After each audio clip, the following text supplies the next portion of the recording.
Welcome to Networking RX, a podcast devoted to helping business professionals like you enhance your networking skills in order to become more proficient giving and receiving quality business referrals and improving the overall quality of your life and the lives of those around you. The Networking RX podcast is a production of AmSpirit Business Connections, an organization whose mission is to empower business success through networking. Why do you network? Think about it. Why do you network? Why do you go to networking events? Why do you get involved in networking groups like AmSpirit Business Connections, BNI, LaTip, and there are lots of other organizations that are out there. Why do you do these things? Why are you on LinkedIn?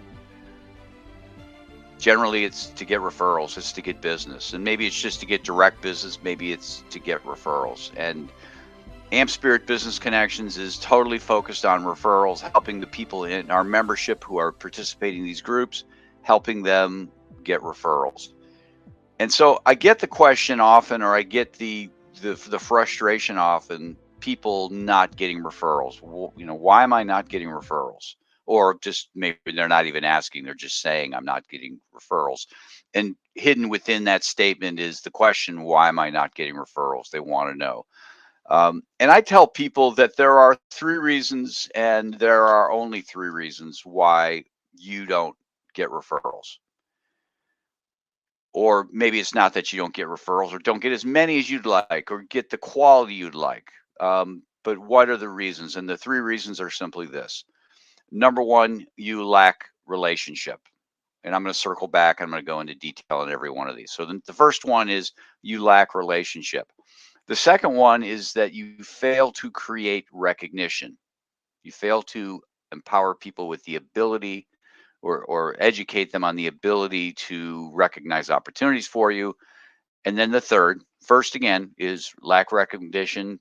Two, fail to create first, number one, lack relationship. Two, fail to create recognition. And three, you have not empowered them with the ability to engage others effectively into talking about you. Those are the reasons, and those are the only reasons why you wouldn't be getting referrals. So let's take each of those and let's kind of talk on each of them. The first is lack of relationship. And when we hear about networking, when lots of people talk about networking, most people talk about networking, they'll tell you, and it's totally true. For somebody to do business with you, they need to know you, like you, and trust you. All things being equal, people need to know you, they need to like you, they need to trust you. And I like to joke and say, all things being unequal, people need to know, like, and trust you. In other words, we do business with those who we know, like, and trust, all things being equal. And even when things are unequal, in other words, I know I could get cheaper insurance, but I really like my insurance agent. I really trust my insurance agent. I know he's got my best interests at heart, and that's important. And so all things being equal, all things being unequal, people need to know you, they need to like you, they need to trust you. And so a lot of times people don't get referrals is because they haven't taken the time to create that relationship. I had a call.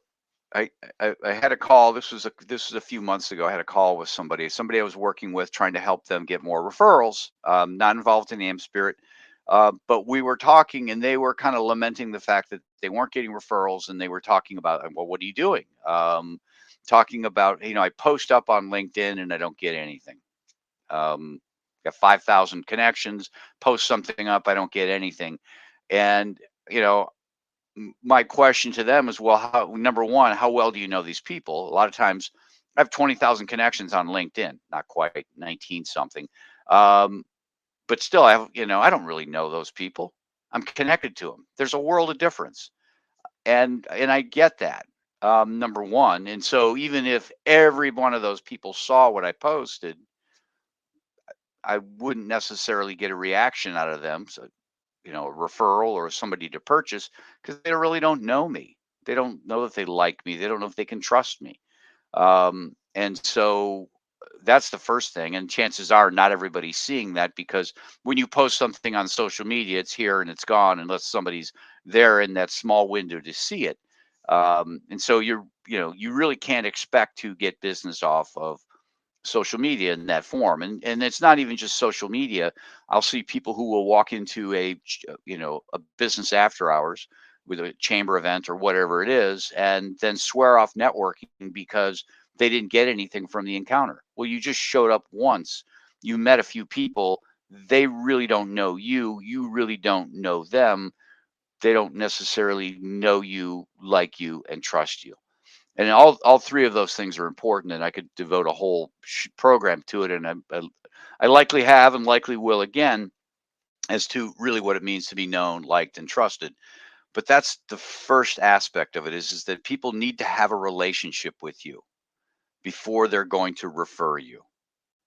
And a lot of times that is the problem, is people don't take the time to develop a relationship. They are all over the board with respect to their connections. Everybody, everybody they meet should be this new purchasing person, and it doesn't happen.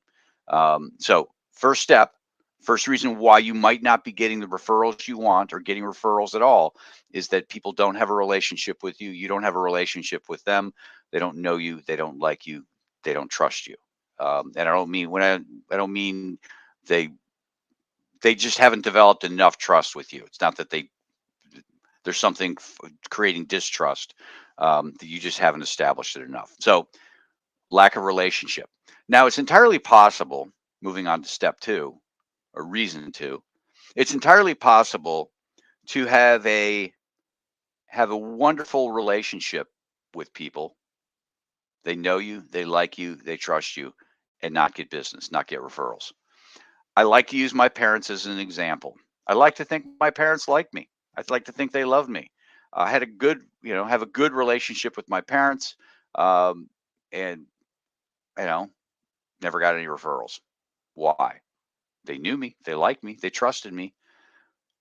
I never, I never educated them on what was a good opportunity for me. Now, I didn't try. It wasn't really you know, I'm not complaining about it. This wasn't my relationship with my family. I lived 12 hours away, and not necessarily it wasn't a priority. But I use that example as a way of underscoring the notion that you can have people in your life that really care about you, but don't help you because they don't know how to help you. They don't know how to recognize opportunities for you. And so that's a key second step, or a second reason why you are possibly not getting referrals, is that you've got these great relationships with people, but you haven't done a wonderful job. You haven't done enough of a job of getting them to recognize opportunities for you. Share with you an example. Chapter of AmSpirit Business Connections. This happened several years ago. There was a financial advisor in the chapter. Nice guy, really well liked, just, fun to be around. People knew him, they liked him, they trusted him. Probably didn't get the referrals he would like to have gotten. But he stood up at a chapter meeting, and he for his commercial, we do commercials, or 30-second elevator, whatever. We ask for referrals at the end. Good referral for me is anybody who's having issues with RMDs. And he sat down. Now, I normally don't do it, but I normally don't call people out, but the chapter's fun loving enough, and this person was fun loving enough that I did. And I just said, Kevin, stand back up. And I just asked everybody in the room, who knows what an RMD is? People kind of gave a nervous chuckle. Nobody knew. And that's the wonderful thing about people in general. Certainly, wow. The wonderful thing about people is they're generally nice people. And the bad thing about people is that they're generally nice people. And nobody was going to ask, what's an RMD? Because one, they didn't want to embarrass Kevin. And two, they didn't want to embarrass themselves, because maybe they were the only ones who didn't know. So nobody asked. And I said, Kevin, nobody knows what an RMD is. You got to explain. And so he went on and he explained. He said an RMD is a required minimum distribution, and he sat down. Like, that would explain it all. And so I asked people in the room, okay, who knows what a required minimum distribution is? And people laughed. It wasn't a nervous chuckle at that point. They all realized they were all kind of in the dark, and they laughed out loud and shook their heads. No. Kevin, stand back up. You got to explain to people what a required minimum distribution is. And then he went through and he had a very eloquent explanation of what a required minimum distribution is.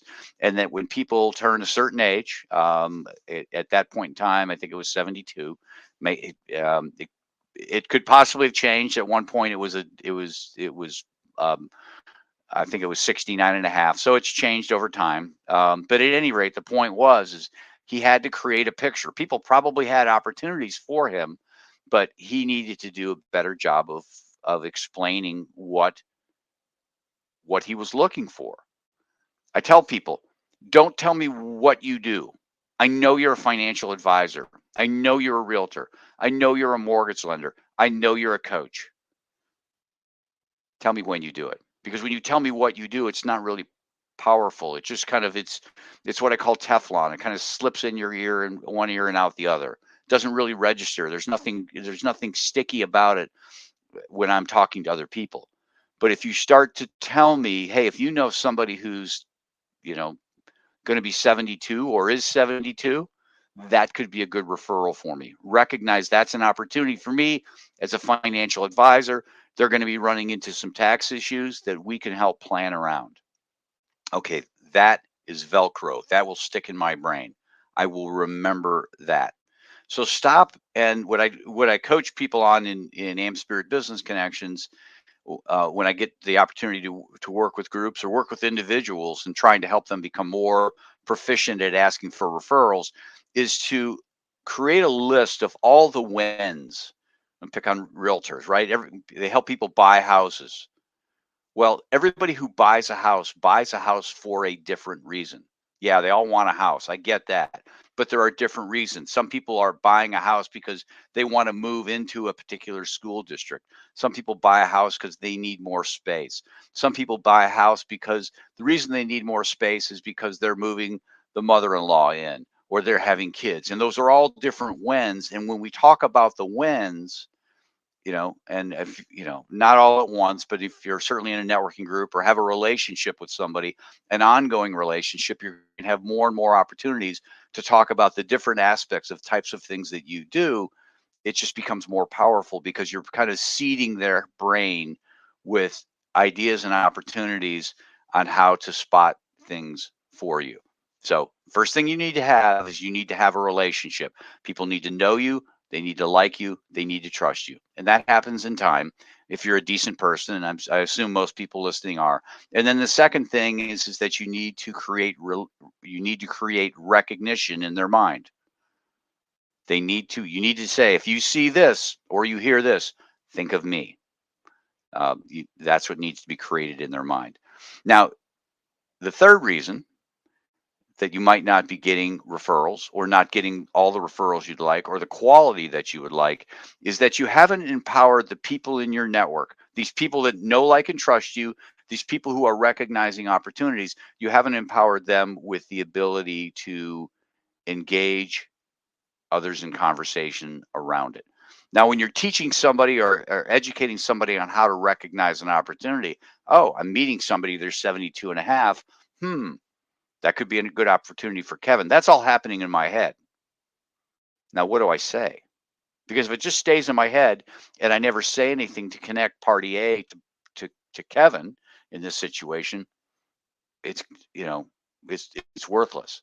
So what we need to be doing, what you need to be doing, is educating people on how to talk to people about what it is that you do.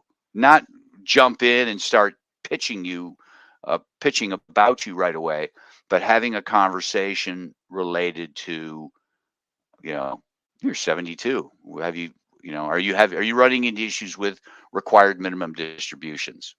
I won't get into the explanation of that. Talk to a financial advisor. But that's a critical piece in learning how to have those conversations with people. The story I like to tell, there was a guy in one of the AmSpirit Business Connections chapters who was a business psychologist, and he worked with people in business. A little different than a life coach, but he was a trained psychologist and great person. His name was Jerry. I knew him. I liked him. I trusted him. This was years ago when I was running the organization and still practicing law. I knew him. I liked him. I trusted him. And he did a wonderful job of sharing with us how to recognize opportunities. When you see this, think of me. When you hear this, think of me. And I was working with a particular client. I'll leave their name out of it. I was working with a particular client, and we were working on stuff to try and expand the business. And whenever we would get to a point, it would just all fall apart every time. Okay, let's try it this way. Let's try it this way. And it was just really kind of inexplicable, and I didn't really understand. And then I went to go visit my client at the office, and I realized at the office that her ex-spouse was still an employee. This was a business where an armed security guard business where people were walking around carrying guns, and her ex walked around carrying a gun. Was it loaded? I don't know. I wasn't going to find out. I just knew it was very intimidating. It was probably intimidating the fact that her ex was still part of the business. I don't know anything about the relationship, but I did recognize in that moment, this is an opportunity for Jerry. Jerry could help this person. I'm not exactly sure why. I'm the attorney. I don't really need to know why. I just know that she needs help. I didn't know how to bring it up. I didn't. I really wanted to help her. I just didn't know what to say. I didn't want to say the wrong things. I didn't want to offend her. I didn't want to hurt her. I didn't want to do anything. And so here's a perfect example of somebody that I had a relationship with, Jerry, somebody who did a great job of helping me recognize opportunities. You know, when you see these things, when you hear these things, know there's a potential issue here.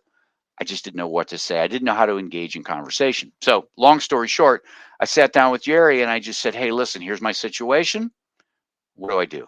And he kind of coached me through on how to approach it. Met with my clients, had a special meeting outside the office. And I just said, it doesn't really matter. This is, I did what Jerry told me to do. My client totally agreed, was totally thankful that I cared enough to take the time, certainly to recognize the situation, connected her with Jerry. The referral happened. Within 6 months, the ex-husband was an ex-employee and things really started to roll forward in her business. So again, if you're struggling getting referrals, take a hard look at these three things. What are my relationships with people? Do I have a sufficient relationship where they know me, they like me, and trust me? If not, that's something you need to work on. The second thing you need to work on is creating recognition. And I will tell you, this is probably the most difficult thing. This is something I could devote an entire podcast to, getting people to understand how to recognize opportunities. I get it. You know your business well. They don't know your business at all. And so you need to really focus in and try and make sure that they understand. And don't just ask, hey, do you know what I'm saying? Because they'll say yes, and nothing will happen from it. You really need to dumb it down. You need to explain it in terms they understand, use metaphors, just small words, small language, get rid of the jargon. And then the last thing you need to do is you need to, once you've educated them on how to recognize opportunity, you need to do some coaching with them to empower them to engage others in conversation. Very simple, 3-step formula for getting referrals. Think about it. Try it out. Thanks for joining us on the Networking RX podcast. Please put what you've learned into action today and let us know if you have questions, comments, or ideas for future topics. You can email them to us at podcast@amspirit.com. That's AmSpirit.com. Finally, so you never miss an episode, be sure to subscribe to the Networking RX podcast through iTunes, Overcast, or however you receive your podcasts. Now get out and network with someone. The Networking RX podcast is the copyright production of AmSpirit Business Connection. All rights reserved.